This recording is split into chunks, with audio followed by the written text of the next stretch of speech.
पहले मैं एक बात बता देता हूं कि मुझे और इनको एक ही सम्मेलन में जाना था। तो आप अलीगढ़, मैं इनके गांव में गया तो मैंने कहा चलो जी चलते साथ वहीं होकर के। तो आप चलने की तैयारी कर रहे थे, लेट हो गए थे, तो जल्दी जल्दी में आप सारे काम जल्दी जल्दी में कर रहे थे। इनकी बीवी बोली कम से कम नाश्ता तो कर लो। अरे कि लौट के कर लूंगा। कि ये चाय तो पी लो। अरे कि लौट के पी लूंगा। इतनी कह के आप चल दिए।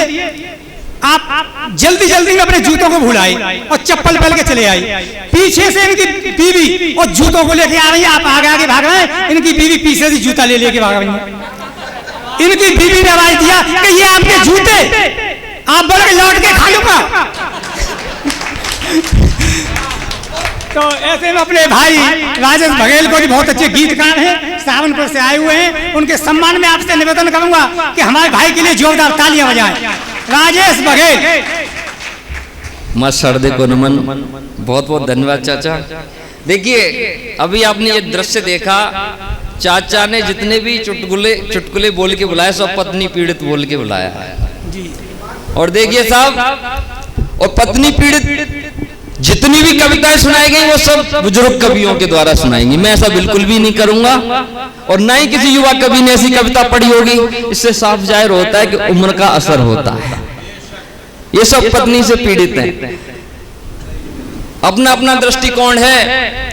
डींगिया जी ने कविता सुनाई कि कैसे कह दूं भारत महान। मैं रिमाइंड कराना चाहता हूं भारत महान क्यों है साहब, इसी मंच के दृश्य को रिमाइंड कराना चाहता हूं।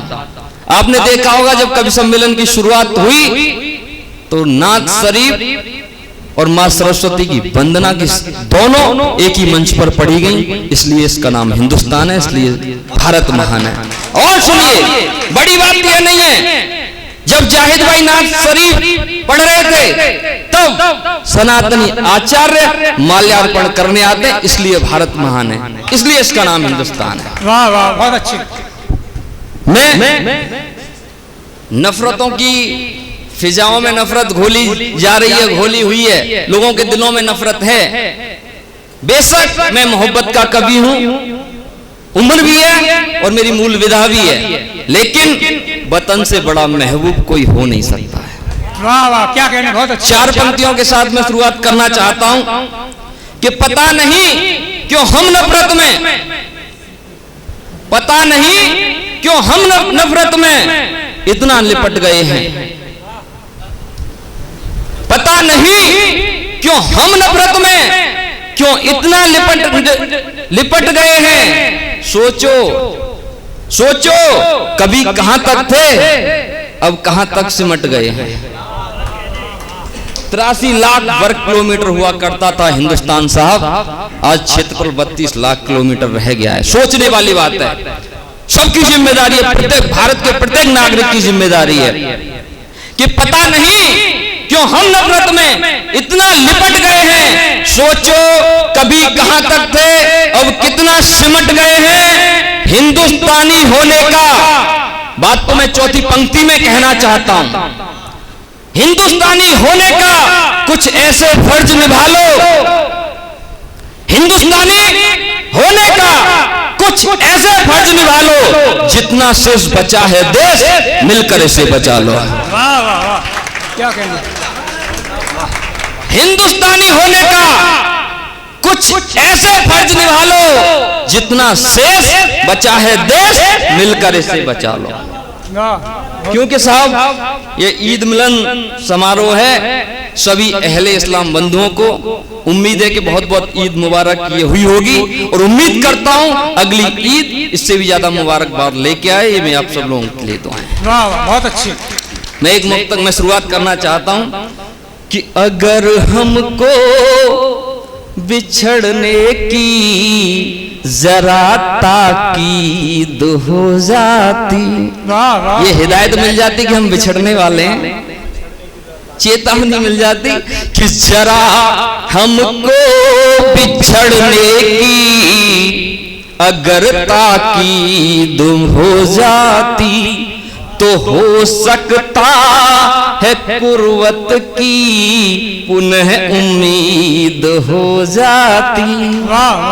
तो हो सकता है कुर्बत की कोई उम्मीद हो जाती, कहीं भी काश कैसे भी हमारे चांद का हमको, सभी युवा पहुंचे मेरी बात पर, कहीं भी काश कैसे भी हमारे चांद का हमको अगर दीदार हो जाता, हमारी ईद हो, क्या कहने, अगर दीदार हो जाता मुबारक ईद हो जाती। और सुनिए, छोड़कर काम सारे चले आओ ना, छोड़कर काम सारे चले आओ ना, फिर से नदिया किनारे चले आओ ना। आपकी खामोशी खल रही है साहब। देखिए, मैंने कभी एक गजल लिखी थी इसी खामोशी को, कोल्ड वार को लेके, कि गर्दन पर चाकू छुरियां तलवारें धर, गर्दन पर चाकू छुरियां तलवारें धर, कुछ भी कर यूं खामोशी से कत्ल ना कर।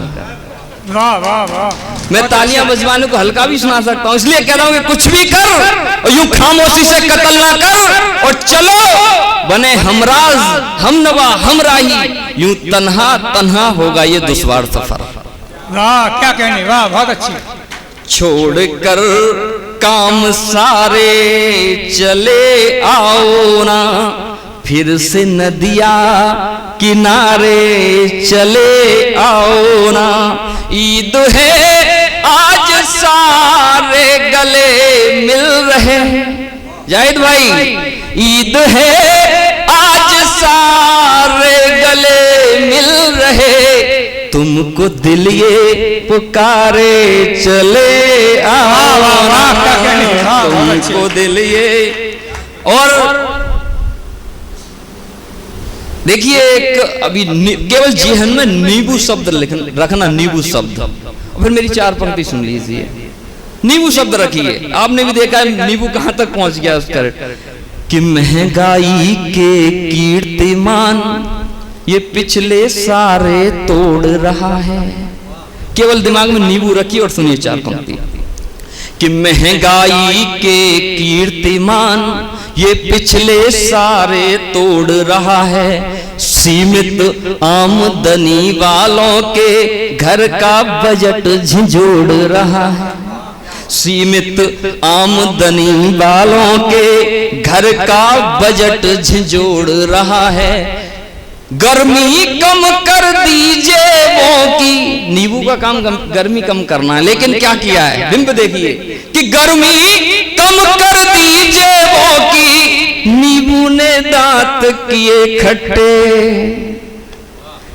गर्मी कम कर दीजिए वो की, नींबू ने दांत किए खट्टे, अब तक हमने इसे निचोड़ा अब ये हमें निचोड़, अब तक हमने इसे निचोड़ा अब ये हमें निचोड़ रहा। और सुनिए गजल के मतला और दो शेर। मतला तो सब जानते हैं, केवल मतला लिखने के लिए मैंने यही लिख दिया, मतले से जो अगले दो शेर हैं वो मैं कहना चाहता हूं। मतला यूं सुन लीजिए, कि जो कर रहे हैं वो जो किया है, तलब सभी के जवाब होंगे। मत भूलिए, हम जो भी कर रहे हैं एक ना दिन इसका हिसाब देना पड़ेगा, सबको तलब होना पड़ेगा अपने जवाब के साथ। कि जो कर रहे हैं वो जो किया है, तलब सभी के जवाब होंगे, अभी नहीं तो जरूर आगे, अभी नहीं तो जरूर आगे, जनाब सबके हिसाब होंगे। जो कर रहे हैं वो जो किया है, तलब सभी के जवाब। और अगला शेर सुनिएगा निष्पक्ष होके, कि बेरोजगारी शिक्षा चिकित्सा, अवशेष भाई, बेरोजगारी, शिक्षा चिकित्सा, गरीबी, ये सब है हाशिए पर।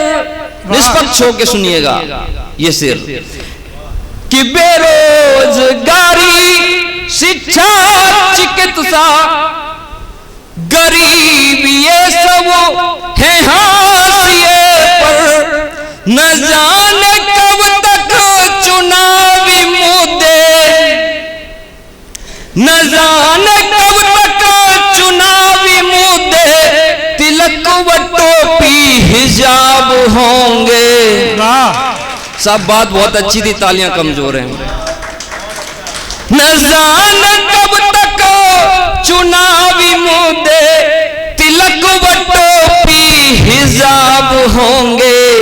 जो कर रहे हैं वज़ो किया है, तलब सभी के हिसाब। और अगला शेर कि नसीब होगी उन्हें तरक्की।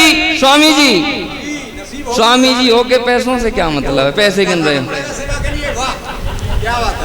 नसीब होगी उन्हें तरक्की, झुका सकेंगे जो सिर को ज्यादा।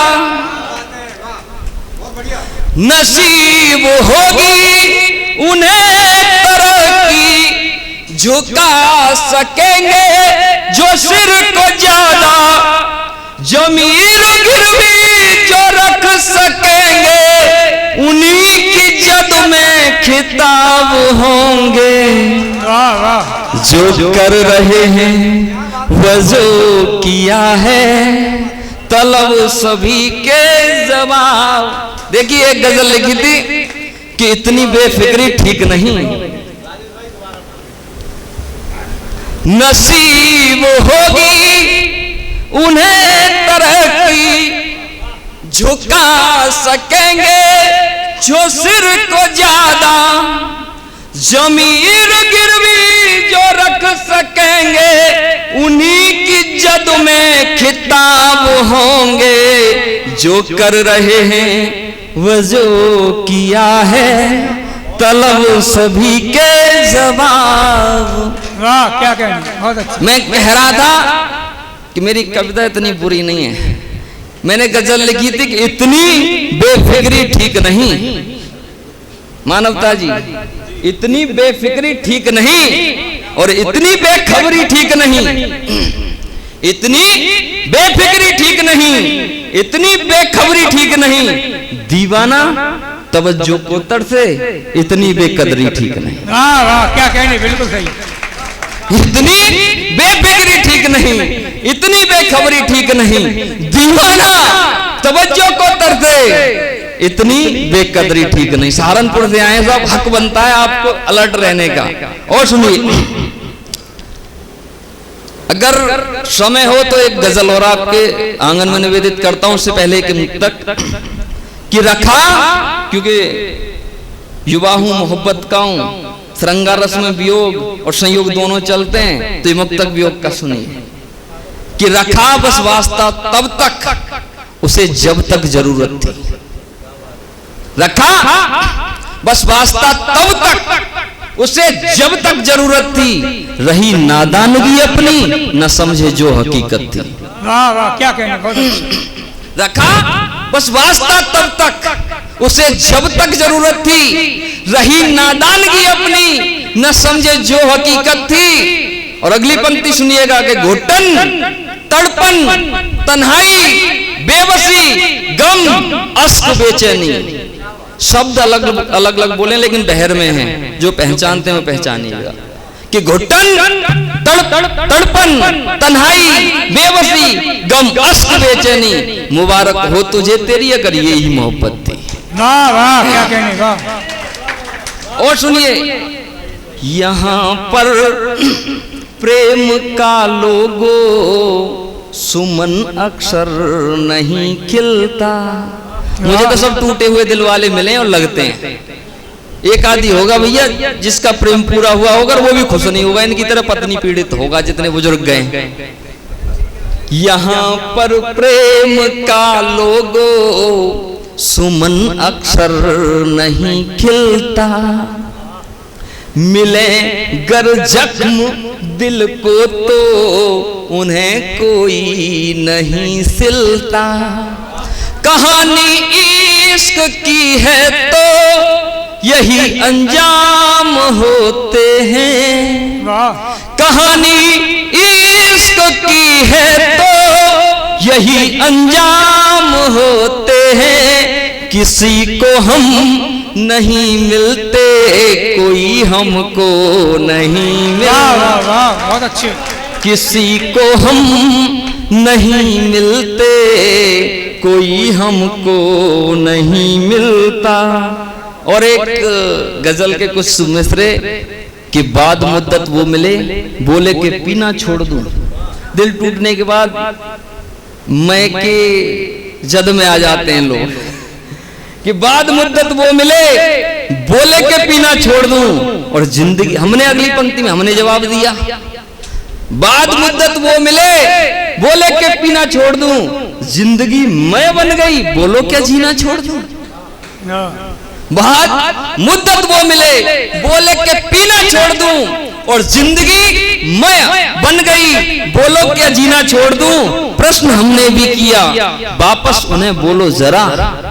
प्रश्न हमने भी किया, वापस उन्हें बोलो जरा।